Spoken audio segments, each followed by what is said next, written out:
How are y'all? Good. No cap. I'm nervous. Okay. But to get this started, my name is Lachelle King, as KP said. I am a second-year student here at the University of Oklahoma, pursuing my master's in human relations, and I am set to walk in May. And in conjunction, I serve as a graduate assistant for multicultural programs and services within the Office of Student Life, but specifically, my heart is with African American programs and services, where I am the GA for your organizations that you may know, BSA, Black Student Association, right? We deal with MPHC, your traditional Black Greek-lettered organizations.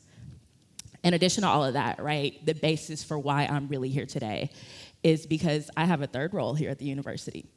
All grad students have side jobs. And my side job is being a lead facilitator within the Office of Diversity and Inclusion. And that is the basis of why I'm here today, to talk about how I specifically lead these really difficult conversations on racism by means of storytelling.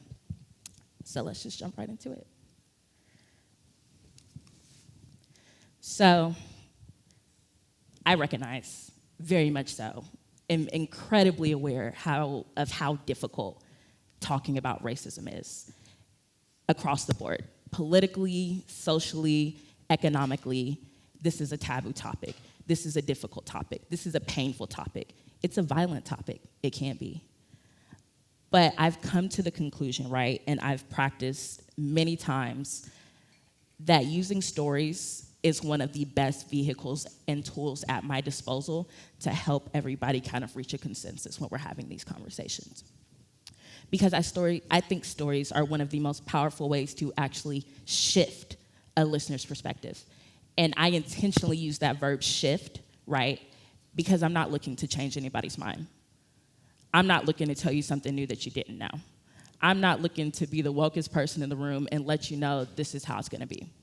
I just want you to give me the benefit of the doubt to plant a seed, and you got it, right? And oftentimes, I use this photo of Atlas from Greek mythology. He was a titan who was tasked with holding the weight of the world up, right? The sky, whatever you want to call it. And I tell my students, imagine any marginalized student as Atlas, right? I'm telling this story, I'm painting this picture. Imagine a Black or brown student, right? Constantly underground, because we're talking about microaggressions, we're talking about stereotypes, we're talking about threats, we're talking about violence. Imagine one single student holding up the weight of the world, right? While also being a student and feeling like Atlas. And those are the stories that I'm trying to get across constantly while kind of getting in deep with my students. So, because I'm a very personable person, when I am talking to my students, I do try to be very specific and use examples that relate to me, right? What is Lachelle doing right now? Lachelle is a pop culture fan. Lachelle loves Twitter. I use memes, I use jokes, and lately I've been using music. So this is Meek Mill. He is a Philly rapper, and he just released an album called Champions last year. And it's a banger, 10 out of 10 will recommend.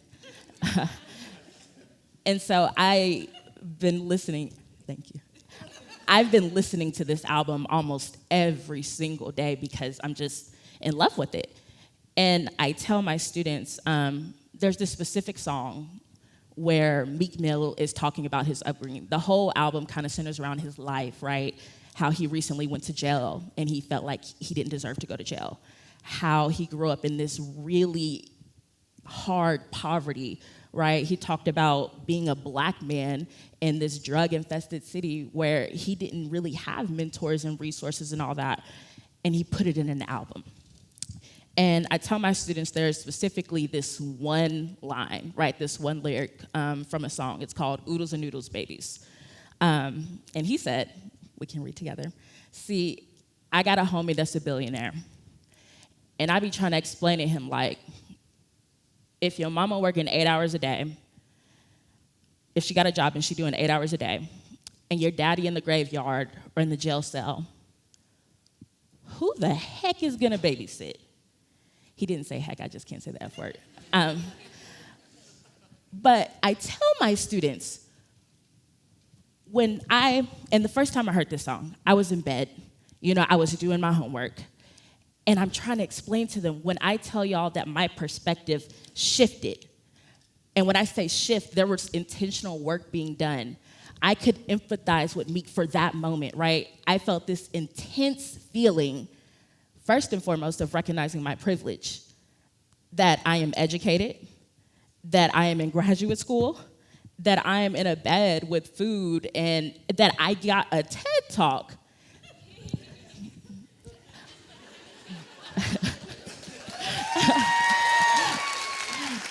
Thank y'all. But that I got a TED Talk to very objectively talk about poverty and criminalization. And while, yes, Meek Mill is a rapper, he still experienced these things, right? And I thought about all the people who will not always be Meek Mills, right? They don't get an album. They don't get to sit with a billionaire. But if we really consider how ridiculous that was, that this man is explaining to a billionaire everything that has happened to him in his life, it's empathizing. That's the big thing I tell my students. That is what I want them to take away. That while I cannot relate to everything Meek Mill was saying, I grew up in a 2-parent household. I had food, I had babysitters, I had a support system. I can empathize with Meek's story and I can believe him, first and foremost. I understand. And I challenge my students. When you hear a story, right? When somebody tells you something, I want you, your first thing that you do is to stop and believe them. Do not try to relate. Do not try to be like, oh yeah, kind of like that. Absolutely not, right? Just sit, take it in, empathize. And this kind of always leads into my next point. I kind of hold myself accountable with that notion by remembering that facilitation is actually a conversation, right? So all this magic, this intensity that happens in this room when we're having these really great conversations, they don't come out of thin air. Because I'm working with students that don't want to be here, that have to be here, that aren't comfortable being here. And so I have to intentionally create an atmosphere where people actually do want to have that conversation, right? Because sometimes people just need to be poked a little bit. And my vehicle and way of being accountable is by utilizing something that I refer to as feminist pedagogy. And just a disclaimer, pedagogy is just a fancy way of saying a way and a means of teaching, right? I teach a specific way. And there's like 30,000 pedagogies. Find your favorite. This is mine. And I just vibe really heavy. Like, feminist pedagogy was taught to me. It was used on me. A lot of these things that I'm talking to y'all about, it was taught to me by feminist pedagogy. And it first and foremost believes that all knowledge is socially constructed. And that is a big thing to me. Because the very first thing I say when I pull up in the room, when we all looking at each other, and nobody wants to volunteer, guys, I'm not the expert. When they're looking to me for an answer, I am no expert. I am the expert on myself. I am the expert on my cat, right? And as a Black, straight, Christian, educated, able-bodied woman, my identities that I hold and go forth with every day, I don't even cover 1/10 of the identities in this room. So how could I be more of an expert than any of y'all sitting here? Therefore, everybody is valid in this room. And that goes into the next part, this validation. So when these students do, because I got the juice and they're usually ready at this point, when these students are ready to share, when they do want to talk, I like to validate and create a safe space for these students who are the most marginalized, right? Students who tell stories of Islamophobia, the homophobia they've experienced, the racism they experienced, because this is a safe space. But also, their stories are sometimes way more powerful than any curriculum I could provide on a board. I can see just as many aha moments and light bulbs going off as me up here talking about stereotype threat, right? And I recognize that, and I vibe with it, and we go with it. And on that flip side, though, I think the really interesting thing that a lot of people don't know how to confront, I validate the people who don't want to be in the room, the people who don't see color, the people who are angry, who are frustrated, who think this is stupid, who are uncomfortable. And hear me out. I'm not letting them just run amok. No, don't tell my boss that. What I'm doing is I'm honoring their space by letting them be, right? I will not prod you. I will not poke you. I will not force you to do a thing. And I'll still check that box. Yes, the student was here. Yes, the student did the paperwork. Cool. Because that would completely disrupt my idea of a two-way discourse. My idea that this knowledge is socially constructed. I can't pull a thing from you if you do not want to participate, right? Consent. And I find that at the very end, when I do approach these students, because I'm always checking on them, was everything okay? Were you uncomfortable? Do you feel okay? Can I do anything for you? Genuinely, these students do open up to me, generally and genuinely. And they do give me something, not a lot, but it's something. And I like to believe, both in literature and in reality, that is just as important as the students who are actively talking in these sessions, right? Everybody moves at their own pace. Okay. So all this to say, now what? What did you do, Lachelle?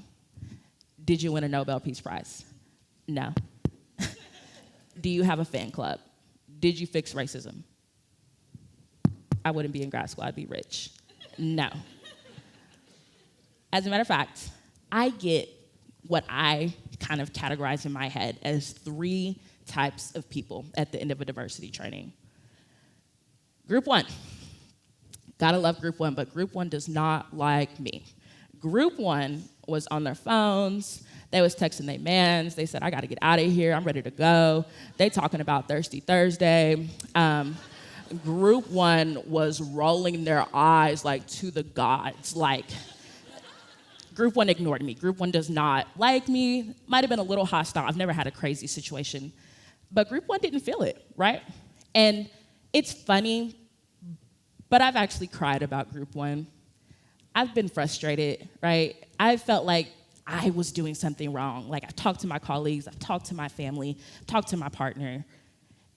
And the only conclusion that I've come up with, right, kind of what everybody across the board has told me and what makes me feel the best is that I cannot pour into somebody that does not want to be poured into. I let that go for now. Get my doctor might come back and shake something up. Group 2. I am a fan of Group 2. A few of y'all might be some Group 2 folks. Group 2 has met qualifications, right? Group 2 did the bare minimum. They nodded. They laughed at my jokes. They did the paperwork. I can see kind of some aha moments. They're kind of like starting their own little conversation. Group 2 carries the room. But I also recognize, because Group 2 still dips afterwards, Group 2 got places to be. This is not a seed I've realized that I will get to see bear fruit. So while these students are actively interacting, I don't know what they took away from this, right? I don't know what they really think of me, but I do have some friends, special friends, some students that I see around campus, and they'll tell me, I'm an RA, and I thought about what you said. I'm in a sorority, and I've been really applying like this, and that's just, I like Group 2. They're cool, right? And the last group, arguably the hardest group, but to some people might be their favorite group. But Group 3 breaks my heart. And I say they break my heart because they give me so much feedback, because they really want to know, because they really want to ask questions. Group 3 has let me know, in a sense, that they think diversity and inclusivity is like a prescriptive set of rules. 1, 2, 3, 4, 5. I'm not racist. I'm not sexist. I'm not misogynistic if I do these things. And that scares me, genuinely scares me, because that's not true, right? It has never been true and it'll never be true. And because Group 3 has honored me, right, by coming to me and asking me a serious question, I got a serious answer. This is a lifestyle.